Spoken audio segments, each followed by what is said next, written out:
নমস্কার বন্ধুরা, আপনারা দেখছেন আকাশ ইনফো ইউটিউব চ্যানেল। তো বন্ধুরা, পশ্চিমবাংলায় এসআইআর হবে না, এই মুহূর্তে সবথেকে বড় ঘোষণা করেছেন অভিষেক বন্দ্যোপাধ্যায়। এসআইআর অর্থাৎ স্পেশাল ইন্টেন্সিভ রিভিশন, এটাকে বাংলায় বলা হচ্ছে নিবিড় সংশোধনীয় সমীক্ষা বা ভোটার ভেরিফিকেশান এক কথায়।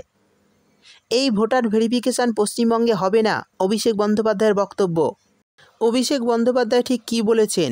ইতিমধ্যে পশ্চিমবঙ্গের সবথেকে বড় এটি আপনাদের জন্য প্রশ্ন এবং আতঙ্কের বিষয় এসআইআর। এই এসআইআর বা ভোটার ভেরিফিকেশান হলে কি কি ক্ষতি হবে? আপনারা বিহারের তালিকা ইতিমধ্যেই দেখেছেন, অনেক মানুষকে কিন্তু বাতিল করা হয়েছে। আর এরই মধ্যে অভিষেক বন্দ্যোপাধ্যায়ের এই বক্তব্য ঘিরে উঠছে তরজা। চলুন কি বলা হয়েছে সমস্ত বিষয় বিস্তারিতভাবে আমি আপনাদের জানিয়ে দিই। তাই বন্ধুরা, ভিডিওটি একটু স্কিপ না করে পুরোটা দেখবেন। আর ভিডিওটি দেখার সাথে সাথে যদি আপনি আমাদের চ্যানেলে নতুন এসে থাকেন, তাহলে ভিডিওর নিচে যে সাবস্ক্রাইব বাটনটি আছে সেটি ক্লিক করে চ্যানেলটিকে সাবস্ক্রাইব করে দিন।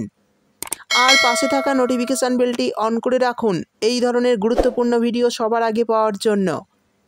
তো চলুন বন্ধুরা, ভিডিও শুরু করা যাক। দেখুন, বলা হয়েছে বাংলার রাজ্য রাজনীতিতে ফের হাওয়া গরম। তৃণমূলের সর্বভারতীয় সাধারণ সম্পাদক অভিষেক বন্দ্যোপাধ্যায় এবার বড়সড় ঘোষণা করে বসলেন। হ্যাঁ, জাতীয় নির্বাচন কমিশনের প্রস্তাবিত বিশেষ নিবিড় সংশোধন অর্থাৎ এসআইআর প্রক্রিয়া নিয়ে সরাসরি জানিয়ে দিলেন যে বাংলায় এসআইআর হবে না। একজনের নাম বাদ পড়লেও লক্ষ লক্ষ বাঙালিকে নিয়ে কমিশনের অফিস ঘেরাও করা হবে।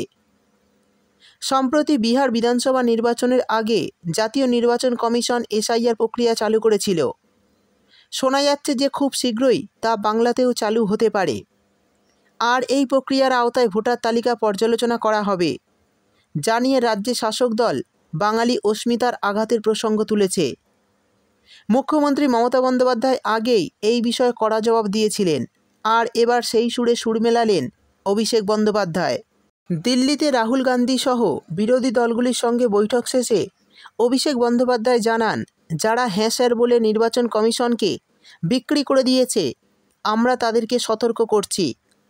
বাংলার ভোটার তালিকা থেকে কোনো বাঙালির নাম যদি বাদ পড়ে, তাহলে লক্ষ লক্ষ বাঙালিকে নিয়ে গিয়ে কমিশনের অফিস ঘেরাও করা হবে। এদিকে এসআইআর ইস্যুর পাশাপাশি অভিষেক ফের সরব হয়েছে 100 দিনের কাজের বরাদ্দ বন্ধ রাখা নিয়ে। তিনি মনে করিয়ে দেন যে কলকাতা হাইকোর্ট 1 আগস্ট থেকে ফান্ড রিলিজের নির্দেশ দিলেও কেন্দ্রীয় সরকার তা মানেনি। তিনি বলেছেন, এটা আদালতের অবমাননা। আমরা আগেও এর বিরুদ্ধে আন্দোলন করেছি, এবারেও তা করব। এদিকে অভিষেক বন্দ্যোপাধ্যায় জানিয়েছেন, এসআইআর প্রশ্নে ইন্ডিয়া জোটের অন্যান্য দলগুলো একমত। আগামী 11ই আগস্ট বিরোধী সংসদরা জাতীয় নির্বাচন কমিশনের অফিস ঘেরাও করার কর্মসূচিতে অংশ নিতে পারে। এদিকে লোকসভার দলনেতা হওয়ার পরই অভিষেক স্পিকারের সঙ্গে দেখা করে ভিন রাজ্যের বাঙালি শ্রমিকদের উপর আক্রমণের দাবি সংসদে জানিয়েছেন। তিনি দাবি করেছেন, সেই আলোচনায় কেন্দ্র তেমন আগ্রহ দেখায়নি। তবে রাজনৈতিক বিশ্লেষকদের মতে এই ইস্যুতে আগামী দিনে সংসদ আরও উত্তপ্ত হতে পারে। অর্থাৎ বুঝতেই পারলেন, এসআইআর হবে না বলে দাবি করেছেন এবং ঘোষণা করেছেন অভিষেক বন্দ্যোপাধ্যায়। তিনি আরও বলেছেন, যদি এসআইআর নাম করে যদি বাংলার একটি ভোটারও বাতিল হয়, সেক্ষেত্রে বাংলার লোকেদের নিয়ে নির্বাচন কমিশনের অফিস ঘেরাও করা হবে। তবে এখনও পর্যন্ত নির্বাচন কমিশনের পক্ষ থেকে বাংলায় কবে বা কত তারিখ এবং কি কি কাগজপত্র লাগবে এই নিয়ে কোনো বিজ্ঞপ্তি জারি করেনি। তবে এর আগে নির্বাচন কমিশন বলেছিল, বিহারের ক্ষেত্রে যেমন নিয়ম মানা হয়েছে, ঠিক একই নিয়ম প্রত্যেকটি রাজ্যের জন্য মানা হবে। এর জন্য 11 দফার একটি গাইডলাইন দেওয়া হয়েছে, অর্থাৎ 11টি ডকুমেন্টের একটি লিস্ট দেওয়া হয়েছিল। সেই লিস্ট অনুযায়ী আপনার বয়স যদি 1987 সালের আগে অথবা 1987 সাল থেকে 2002 সাল এবং 2002 সালের পর থেকে নিয়ে 2004 সাল পর্যন্ত আপনার জন্ম হয়ে থাকে, সেক্ষেত্রে ভিন্ন ভিন্ন আপনাদের ডকুমেন্ট লাগবে। তবে বিহারের যে সমস্ত নথি ব্যবহার হয়েছে, সেই সমস্ত নথি যে পশ্চিমবঙ্গের ক্ষেত্রে ব্যবহার করা হবে এমনটা নয়। পশ্চিমবঙ্গে নথির পরিমাণ বাড়ানোও হতে পারে। এই বিষয়ে যখনই কোনো নতুন আপডেট আসবে, তখনই ভিডিও করে আমি আপনাদের জানিয়ে দেব। কিন্তু অভিষেক বন্দ্যোপাধ্যায় জানিয়ে দিলেন যে বাংলায় এসআইআর করতে দেব না বা এসআইআর হবে না, এমনটা তিনি দাবি করেছেন। তবে নির্বাচন কমিশন অনেক আগেই বলেছিলেন যে প্রতিটি রাজ্যের জন্য করা হবে এবং এটি 2026 সালের ভোটের অনেক আগেই সম্পূর্ণ করবে বলে নির্বাচন কমিশনের তরফে জানানো হয়েছে।